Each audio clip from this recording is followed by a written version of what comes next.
welcome to my YouTube channel. This is Layla Kiki here with season 8, episode 6, the finale that just went off this past Sunday.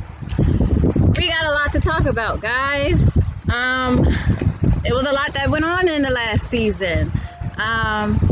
Some good, some bad. I guess after this video, I would like you all's input. So, how's everyone doing, by the way? Hope everyone had a great week and a great weekend. I hope you all enjoyed the show. There's a lot of controversy behind the show, but, you know, what can we say? So, season 8, episode 6 was a lot to take in for a lot of fans, a lot of big fans like me, with our queen Daenerys getting killed by Jon Snow, with Bran Stark becoming the king of all the kingdoms except for Winterfell, which became an independent kingdom on its own. It's a lot to talk about. Guys, look at the weather. It's so beautiful, so I had to do some of my video footage out here. I mean, gorgeous. Can't complain, you know? Drogon here, mourning the death of his mother. It was a lot, guys. It was a lot. I might have to go inside and do some scenes inside and back and forth outside, so. You like my outfit? My Queen Daenerys outfit? Yes, playing. Yes. Yes. I wore the whole ensemble, y'all, because season 8, episode 6 was something else, guys. Alright, so we're going to dive right in. First, to start off with Queen Daenerys wanting to continue her war path and rule all the kingdoms and take control of all the kingdoms. I felt like she was stretching it a bit, you know. I love her. I'm not going to say nothing too bad about her, but I have to be honest. She was stretching it a bit. She could have been okay with just being the queen of King's Landing and sitting on that beautiful iron throne, but she wanted to take it a little bit further. She wanted everybody to be submissive to her, and she was kind of becoming like Cersei, but not quite. I still feel like she had a heart. I guess my opinion on her slaughtering the whole city, I feel like it's a casualty of war, to be honest. I mean, I know it was women, men, kids, and children, but those kids, those not necessarily the kids, but the women and men, they all were in King's Landing serving under Cersei's rule. And who's to say, let's just say hypothetically speaking, Daenerys decided not to burn down a city full of people, and she decided to have mercy on them. How do you know in the long run that the city and also the Lannister guards wouldn't have tried to rise up against her? You see what I'm saying? You just don't. We don't know that the outcome could have been so many different ways. I just don't know. I mean, I have mixed emotions about it. My husband, in particular, did not like it. I guess Queen Daenerys became an enemy in his eyes and a tyrant. So my husband was not fond of her after burning down a whole kingdom. Me, on the other hand, I was just like, they were a casualty of war. And since Cersei used innocent people as a pawn, Daenerys saw it as an opportunity to show people who she really was and her strength, you know. And is fear always a good thing to instill in a person's heart? No, not at all. But at the same time, people were fearful of her, which makes, I guess, like if you're afraid of something, sometimes it does make you bold enough to step up to a person, or eventually. I feel like Cersei played a big part in her outrage. I believe if they had allowed Missandei to go free, I don't think that it would have came to that. I would have liked to have seen it end a little differently. I would have liked to have seen Daenerys battle Cersei face to face. Even if she had to fly into the city and land her dragon in front of everybody to scare them, get off the dragon, have the Unsullied follow her into where Cersei and the other guards were, and they battled. That would have been interesting, girl on girl fight. You know what I mean? But it didn't happen that way, guys. At first, I had mixed emotions about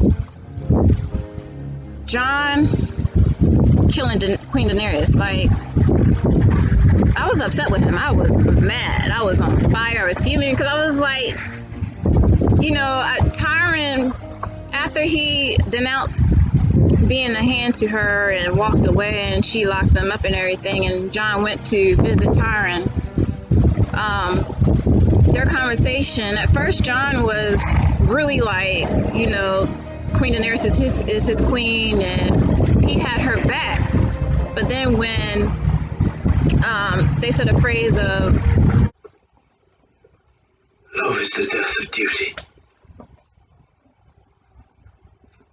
And then Tyrion counteracted that and said, duty is the death of love, And I really think that is that pivotal moment where Jon really had to think about what was just said.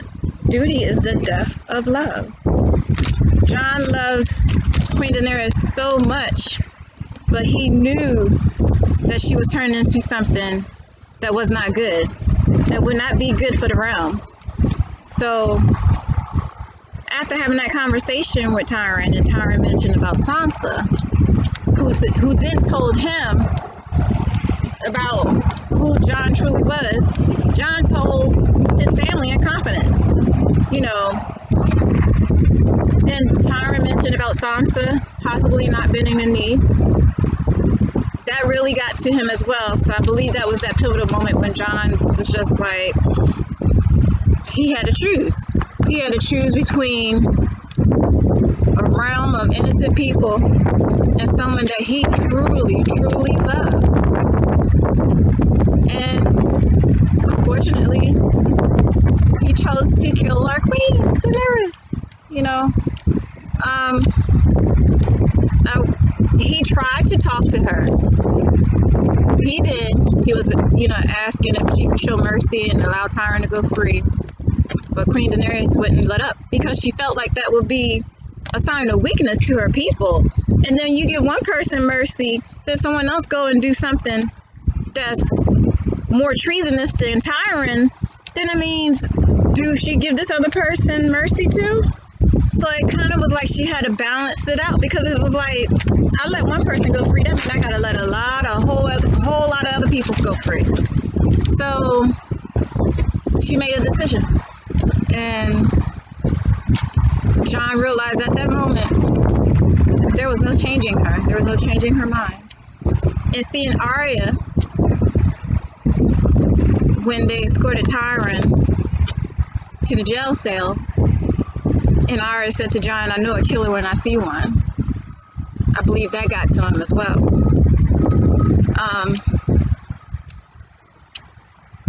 But it just, at first I was like, her death was going to set up a whole war, and then I figured, when Drogon came and he automatically blew his fire without anyone saying Dracarys, I thought Jon was gonna, but it wasn't. He aimed it at the throne, and I felt like it was aimed at the throne because either one, of course he's an animal, No, but there are animals that are smart. I ain't gonna say that they think like we as humans does, but they're pretty smart. Now, either the dragon was just, I don't want to say the word stupid because I love the dragon, but I'm gonna say, what's another word I could use for just, I don't really want, I'll just leave it at the dragon just was. Or number two, Drogon knew Jon did it, but since Targaryen blood in him, of course the dragon was angry as heck. So he took out the other source of power so that no one can have it. No one can have the Iron Throne. Because you know how many years and decades it would take to build up that same replica of that Iron Throne? And then they came from kings of kings who slayed their enemies. No way. There's no way you're getting that back. So Drogon, he was like the child that was hurt because his mother was gone. And he could have took Jon out, but he chose not to. And he flew off with his mother. Where knows? I don't know. But at the end, when they chose Bran Stark as the king of all kingdoms except for Winterfell, of course, as I said earlier, I wasn't too happy with it at first because I felt like he wasn't leader material. I felt like he was what he was, which was the three-eyed raven. You know what I mean? Like, he's the only one who can go outside of his body and enter into any form. And he can go back in time and see past, future, whatever. You know, so I felt like he wasn't leader material. I felt like they should have, after I had got over my little anger at Jon, you know, I felt like he should have still been king. It's no different than Jaime Lannister killing a king. They didn't punish him. He was named the Kingslayer. So why couldn't Jon be named the Kingslayer? But I understand Grey Worm, that would have started a whole war, and they wanted peace. So I understand that from that retrospect, but at the same time, Jon was the only Targaryen left, and I felt like he should have still been king. You know, I really wish during that intimate scene between Jon and Dany that Dany had said something like, you know, we can rule together, we can raise our family together, and point at her stomach to let them know that she's pregnant or something, and maybe that would have twisted up his mind and he would have reconsidered what he was about to do, you know. And maybe it would have went a different way. Maybe he could have convinced her another way, you know. It would have took time for her to get around to every single kingdom to break the wheel, you know, to wash the slate clean, I guess, you know, to have them bend the knee to her. You know, it would have took time. There's no way she would have got around to every single kingdom in a day. So it would have took time and convincing, you know, but it didn't end that way. And don't get me wrong, Sansa, I believe she's a good leader because of what she went through. Sansa been through a lot. I mean, from Joffrey, Ramsay Bolton, I mean, the rape, but Littlefinger, she's been through a lot, so I believe that definitely made her so much stronger. But I felt like she was part of that pivotal moment in Jon making that decision as well, because he knew deep down in his heart that Sansa was not going to bend the knee. She refused. She was going to refuse regardless. He knew that would have cost Sansa her life. Dany probably would have killed her. I believe she would have.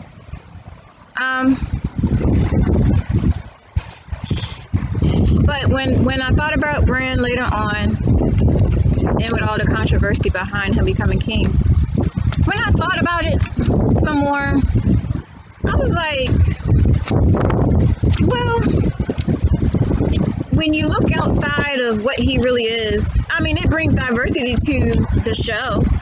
And I'm not saying it because I have I kind of am and kind of isn't, but my husband's disabled in a wheelchair. He's blind and he's in a wheelchair. So when I thought about it, I was like, they're bringing diversity to these TV shows. A king, Bran the broken, in a wheelchair, or crippled. You know, the crippled. I don't even like using that word, but that's what they called him sometimes in the show. You know,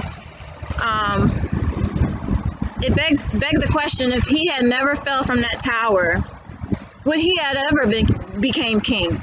You know what I mean? Because after his older brother had died, he would have been next in line, but I don't believe he would have been ready. I believe the fall strengthened him and gave him powers that he would have never had known was there if it wasn't for Jaime pushing him out that window, unfortunately. Yes, it cost him his ability to walk, his ability to be able to have kids, which is unfortunate, but at the end of the day, it brought him to where he is now, you know. And there was a petition out for the writers, someone made a petition for people to sign for it to be redone. I did sign it, but I did not bash the writers. Let me make that clear. I said that I think that it could have been done a little differerly, but I give the writers, the cast, the cameraman, and all of them their props because they work hard on this. Regardless if it gets redone, if there's a sequel or whatnot, I will always be a Game of Thrones fan. Yeah, and I said even when the writers said that, you know, told everyone to bug off in so many words, and if we want them to redo it so bad we write our own, I said I'll sign that petition too. You know, I'll try and see what I can write myself. You know I can't write no whole 8 seasons of work like that, but I can sure enough try. But I believe they gave it their all. I mean, they said they worked hard, and I know they had to work hard. So yes, at first, when I first seen it, I was mad at how it ended. I was disappointed. But when I watched it again, and I really began to analyze, I guess, why it ended up that way, I started to change my mind a bit, you know. And I like the diversity of someone in a wheelchair being able to be king. And not only are you able to be king and queen from birth, you can be chosen to be king and queen if you are qualified. So I do like that they are able to do that now, that rule was made. But I really wish Dany was still alive, though. I really wish that she was, but she isn't. There's nothing we can do about it unless there's a sequel or something. But overall, Game of Thrones, I give you all the writers, the cast, I give you all y'all props. Y'all did your thing. I mean, at the end of the day, I still will be buying your CDs. I will be buying the TV shows and collecting them and keeping them as a collection. Y'all did your thing. And this set some of y'all who were not on the map before, this definitely has set you all on the map. So I'm proud of y'all. To those of y'all who are bashing the writers, let up a little bit. You know, don't. It's yes, we get caught up in shows and stuff because we love them. We get so engulfed in the characters and the plot lines and all of that. But keep in mind, it is a show. It's not real. You know, as much as you probably would want it to be real, in your mind, it's not real. It's not reality. It's a show. And the writers, if you have watched it all the way to season 8, the writers was doing something good. So you can't bash them now just because the last season didn't turn out the way we wanted it to, unfortunately. So either way, I am signing off. God bless. This is Layla Kiki here, signing off. I don't think I mentioned my YouTube channel for my introduction at first. But either way, this is Layla Kiki. I am signing off. I hope y'all enjoyed my little review. And have a good day. Enjoy the weather. It is beautiful out. I am dressed in my Targaryen outfit. And I'm having a ball. Have a good day, everyone. Peace.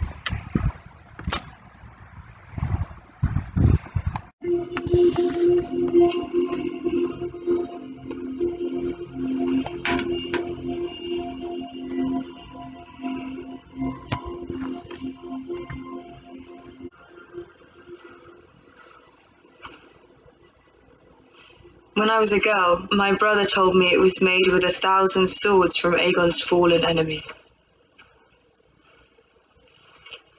What do 1,000 swords look like in the mind of a little girl who can't count to 20? I imagined a mountain of swords too high to climb. So many fallen enemies, you could only see the soles of Aegon's feet. I saw them execute. You're my queen. Now and always. Nothing can stop it. No enemy can defeat it. And who has a better story than Bran the Broken?